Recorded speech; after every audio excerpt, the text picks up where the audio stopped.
అండమాన్ వెళ్తే మన్నా చర్చిలో మన మెసేజ్ చెప్పలా, పాస్టర్ని కూర్చోబెట్టి చెప్తున్నా కొన్ని విషయాలు.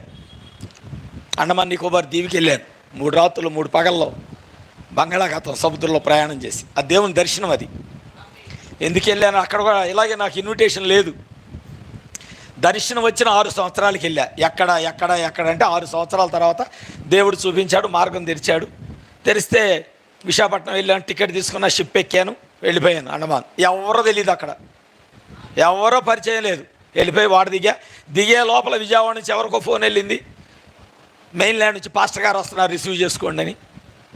అంతే, ఆయన వచ్చాడు, ఫోన్ చేశాడు, అయ్యా మీరు విజయవాడ నుంచి వస్తున్నారట, నాకు ఫోన్ వచ్చింది రిసీవ్ చేసుకోమని.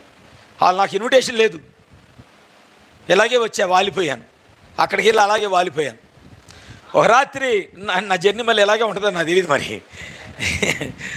ఇన్విటేషన్ లేకుండా వెళ్ళిపోతూ ఉంటాయి, ఏమనుకోమండి అయ్య గారు, చెప్పకుండా వచ్చాను, క్షమించండి నన్ను, నేను వాక్యం విందామని వచ్చాను. కానీ దేవుడు నన్ను ఇక్కడ చెరుకు రసం పిండినట్టు పిండుతున్నాడని అర్థమైంది నాకు. పిండుకొని నేను దానికే ఇష్టపడతా, ఆయన నన్ను పిండుకోవాలని ఇష్టపడతా. నేను ఆ పాస్టర్ని కూర్చోబెట్టాయా, కొద్దిగా మీతో అంటే నేను ప్రార్థన చేస్తున్న, ప్రభు నన్ను ఎందుకు నడిపించావు అసలు ఎక్కడికి అని అంటే, ప్రభు చెప్తున్నాడు ఈ సేవకుడితో వర్తమానం చెప్పు అని. మరి మన్నా వాళ్ళు అంటే సామాన్యుల, నీతో గడిపే ప్రతి క్షణం అంటే 7 కెమెరాలు తిరిగిపోతాయి వెంటనే వాళ్ళకెళ్ళి, అవునా? మరి అంత గొప్ప పాస్టర్ నన్ను ఆహ్వానించాడు. ఒక రోజు అయిపోయింది, 2 రోజులు అయిపోయింది. అక్కడ కూడా ఇట్లాగే బైబిల్స్ తీసుకెళ్ళా, కొత్త బట్టలు తీసుకెళ్ళా, మంచి మెసేజ్ బుక్స్ తీసుకెళ్ళా. అంటే పేద సేవకులు ఎవరైనా ఉంటే నా ఆశ, నా హృదయంలో వాళ్ళకి ఇవ్వాలి, వాళ్ళకి చేయాలి. అసలు అక్కడ ప్రదేశం ఏంటో తెలీదు, సముద్రం మధ్యలో ఉంది, అటు ఇటు కలిస్తే ఒక 3500 కిలోమీటర్లు. సరేనని చెప్పి తీసుకెళ్ళా పాస్టర్కి అన్నీ ఇచ్చేసా, బైబిల్స్ ఇచ్చేసా, బుక్స్ ఇచ్చేసాను, కొత్త బట్టలు ఇచ్చాను, మా మిస్సెస్ కొత్త చీరలు ఇచ్చింది పాస్టమ్ గారు, ఎవరైనా పేదోళ్ళు ఉంటే ఇవ్వండి. 2 సూట్ కేసులు మోసుకెళ్ళా, వాళ్ళకి ఇచ్చేసా. 3వ రోజు 4వ రోజు అయింది, ఆయనతోనే మాట్లాడి. ఈ లోపల నన్ను చాలామంది బయట ఇలా ఎక్కడ ఉన్నాను అనుకోండి, చుట్టుపక్కల వచ్చి తీసుకెళ్తున్నారు. మెయిన్ ల్యాండ్ నుంచి పాస్టర్ గారు వచ్చారు, వాక్యం చెప్పడానికి తీసుకెళ్ళండి అని. బేతేలలో వచ్చారు, బెతనియా వాళ్ళు వచ్చారు, ఇంకెవరు వచ్చారు, వాళ్ళు వచ్చారు, వీళ్ళు వచ్చారు, అలా తీసుకెళ్తున్నారు, వాడుకుంటున్నారు. నేను అడిగాను, ప్రభు నన్ను ఎక్కడ ఉంచావు కదా, నేనేం చేయాలి ఈ సంఘంలో? ప్రభు అన్నాడు, సేవకుడితో మాట్లాడు అన్నాడు. నేను సేవకుడితో మాట్లాడదాను. పాస్టర్ గారు మీరు కూర్చోండి, మీతో కొన్ని దేవుని విషయాలు మాట్లాడాలి. ఆయన అన్నాడు, చెప్పండి బ్రదర్ అన్నాడు. లేదండి మీరు బైబిల్ తెచ్చుకోండి, ఎందుకంటే నా దగ్గర బైబిల్ ఉంది, మనం ఎప్పుడు దేవుని విషయాలు నోటి మాటలు మాట్లాడుకోకూడదు, వాక్యం రుజువులతో మనం మాట్లాడుకుంటే బాగుంటుంది అని అన్నాను. ఆయన అన్నాడు, పర్వాలేదు చెప్పండి బ్రదర్ అన్నాడు. బైబిల్ తెచ్చుకోరా అన్న, నాకు బైబిల్ మొత్తం తెలిసి చెప్పండి అన్నాడు. నేను చెప్పడం స్టార్ట్ చేశాను. కొద్ది సమయం తర్వాత ఆయన నన్ను రిజెక్ట్ చేయటం ప్రారంభించాడు, నన్ను త్రోసివేయటం ప్రారంభమైంది. మధ్యాహ్నం అయింది, ఒక పాస్టర్ గారు వచ్చి నన్ను తీసుకెళ్ళాడు. సాయంత్రం నేను వచ్చేసరికి ఇంటికి, చర్చికి అన్నిటి తాళాలు వేసుకొని వెళ్ళిపోయాడు. నేను ఉండే గదికి, తను ఉండే ఇంటికి వెళ్ళిపోయాడు. ఏం చేయాలో అర్థం కాలేదు. ఆకలేస్తుంది. 4:30కి చీకటి పడిపోద్ది, అక్కడ సూర్యుడు దిగిపోతాడు సముద్రంలోకి, అంటే చీకటి పడిపోద్ది. 4:30, 7 గంటలకు షాపులన్నీ క్లోజ్ అయిపోతాయి. ఏం చేయాలో అర్థం కాలేదు. ప్రభా నేను అడిగాను, ప్రభా నాతో పాటు ఇంకో సేవకుడు వచ్చాడు. నాకు అప్పుడు షుగర్ లేదు, ఆ పాస్టర్ గారికి షుగర్ ఉంది. ఆయన అన్నాడు, అన్నా నాకు డౌన్ అవుతుంది అంటున్నాడు. సరే నేను బయటికి వెళ్ళి ఏం తెద్దామంటే రోడ్లన్నీ ఇలా ఉంటాయి, ఒక్క రోడ్డు తిన్న ఇలా ఉండదు, అన్నీ ఇలా కొండలే కదా. నేనేం చేయాలో అర్థం కాలేదు. బయటికి వెళ్ళి ఒక షాపులో తిరిగి వచ్చాను. నేను అన్న, దేవుడు ఈ రాత్రి మనకి చర్చి ఓపెన్ ఉంది కనుక బల్లల మీద పండుకుందాము, ఏం చేయాలో నాకు తెలియట్లా. పాస్టర్ గారు ఫోన్ ఎత్తట్లేదు, ఎందుకంటే ఈ వాక్యం నచ్చలేదు ఆయనకి. నేను బైబిల్లో తీసి కొన్ని రుజువులు చూపిస్తే ఆయన చేస్తున్న బోధకు వ్యతిరేకంగా కనబడింది. ఆయన అన్నాడు, బ్రదర్ మీరు కొత్త బోధ తీసుకొచ్చారు, ఇది మాకు అవసరం లేదు, 300 మంది సంఘం అన్నాడు. సరే ఓకే, నో ప్రాబ్లం, దేవుడు చెప్పమన్నాడు బ్రదర్, నేను చెప్పాను, అది నీ ఇష్టం, తీసుకుంటే తీసుకో, లేదని చెప్పాను, నాకు అవసరం లేదు ఇదని వెళ్ళిపోయాడు ఆయన.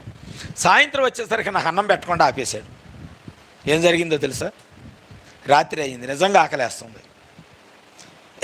ఇలాంటి ఖాళీ బాటిల్ ఒకటి ఉంది, వర్షం వస్తుంది, రోజుకు 10 సార్లు పడిద్ది అక్కడ, లేకపోతే 7 సార్లు పడిద్ది వర్షం. ఎట్లాగే రేకులు, నీళ్లు కారుతున్నాయి, ఖాళీ బాటిల్ పట్టా, నీళ్లు పట్టా, పాస్టర్ గారి దగ్గర తెచ్చా, నాతో పాటు వచ్చాను. అన్న ఈరోజు దేవుడు ఇది మనకు ఆహారం ఇచ్చాడు, ఇది చాలా బలం ఇస్తా తాగన్న. ఆయన తాగాడు. మళ్ళీ వెళ్ళా నేను ఒక బాటిల్ పట్టుకున్నా. నేను ఆ రాత్రి, ప్రభా ఈ రాత్రి నాకు ఇదే ఆహారం, ఇదే సమకూర్చావు. నేను అండమాన్ చూడటానికి రాలా, సువార్త ప్రకటించడానికి వచ్చాను. నేను దుబాయ్ వెళ్ళినప్పుడు కూడా దుబాయ్ చూడలా, సువార్తే ప్రకటించి వచ్చాను. ఓ పాస్టర్ గారు అన్నాడు, నిన్ను చూశాను, దుబాయ్ వచ్చి దుబాయ్ చూడకుండా వెళ్ళాడు, నిన్నే చూశాను. నా దుబాయ్ అవసరం లేదు, నేను చూసినా మర్చిపోతాను. నేను సువార్త ప్రకటించాను, ఏ పని నిమిత్తం వచ్చానో ఆ పనే చేసుకొని వెళ్తాను అన్నాను. నీళ్ళు పట్టాను, తాగాను. కానీ పొద్దున్నే ఏం జరిగిందో తెలుసా? పొద్దున్నే వచ్చి పాస్టర్, సారీ అన్న రాత్రి రాలేకపోయాను అన్నాడు. పర్వాలేదు బ్రదరు అన్నాడు, మీరు ఖాళీ చేసి వెళ్ళిపోవాలి. ఎక్కడికి వెళ్ళాలి ఎవడో తెలియదు. కానీ దేవుడు, ఏలియా దేవుడు నాతో ఉన్నాడు. ఏలియాతో ఉన్న దేవుడు, ఏలియా దగ్గర రుజువు చేసిన దేవుడు నా దగ్గర ఒక రుజువు ఉన్నది. ఆమేన్. అన్నం పెట్టే పాస్టర్ తాళం వేశాడు, నిద్రపోయే స్థలం ఇచ్చే పాస్టర్ రూము తాళం వేశాడు. ఆహారం ఆగిపోయింది, బెడ్ ఆగిపోయింది, నన్ను బయటకు పంపించడానికి ప్రయత్నం చేస్తున్నాడు. నీళ్ళు పట్టుకోవడానికి వర్షం ఆగిపోయింది. ఒక సేవకుడిని పంపించాడు. Praise the Lord. ఒక సేవకుడిని పంపించి అన్నాడు, అయ్యా నీ గురించి నేను విన్నాను, చాలామంది ఫోన్ చేసి, బ్రదర్ మెయిన్లాండ్ నుంచి ఒక సేవకుడు వచ్చాడు, మంచి వాక్యం చెబుతున్నాడు, మీరు కూడా వాడుకోండి. ఆయన మరొక ద్వీపంలో ఉంటాడు, బాంబు ల్యాండ్ ఏదో సంథింగ్ ఉంది, అక్కడి నుంచి వచ్చాడు పడవేసుకొని. వచ్చి అన్నాడు, అన్న నేను మీకోసము 20 రోజులు పరిచర్య సిద్ధపరిచి వచ్చాను అన్నాడు. Praise the lord. 20 రోజులు పరిచర్య. సునామీ వచ్చి మునిగిపోయింది కదా నికోబార్లో. ఆ స్థలం అంతా తిరగాలి, కరపత్రాలు పంచాలి, వాక్యం చెప్పాలి. రుజువు చేయబడిన దేవుడు నాతో ఉన్నాడని రుజువు మరొకసారి నాకు దొరికింది అక్కడ. ఆమె ఆశ్రయం ఇచ్చిన పాస్టర్ బయటికి వెళ్ళగొడుతున్నాడు. నాకు మార్గం లేదనుకున్నాను. అవతల నన్ను పిలిచిన సేవకుడు పేదోడు, పూరు గుడిసె, సగం గుడిసె ఆయన ఉంటాడు, భార్య పిల్లలు, సగం గుడిసె చర్చి. ఆయన ఒకటే చెప్పాడు, అన్న నేను పచ్చడేసి తింటే నీకు పచ్చడి పెడతా, నీళ్లు పోసుకొని తాగితే నీళ్లతోనే పెడతా, నీ కొరకు నేను ఏం చేయలేను అన్నాడు. నేనన్నా నువ్వేది తింటే అదే పెట్టు నాకు. ఆమె నువ్వేది భోజనం చేస్తే అదే పెట్టు నాకు. లేదు నీళ్ళు ఇచ్చినా సరే తాగి సేవ చేసి వెళ్తా. నా అంత రోషం ఉంటుంది వాక్యంలో.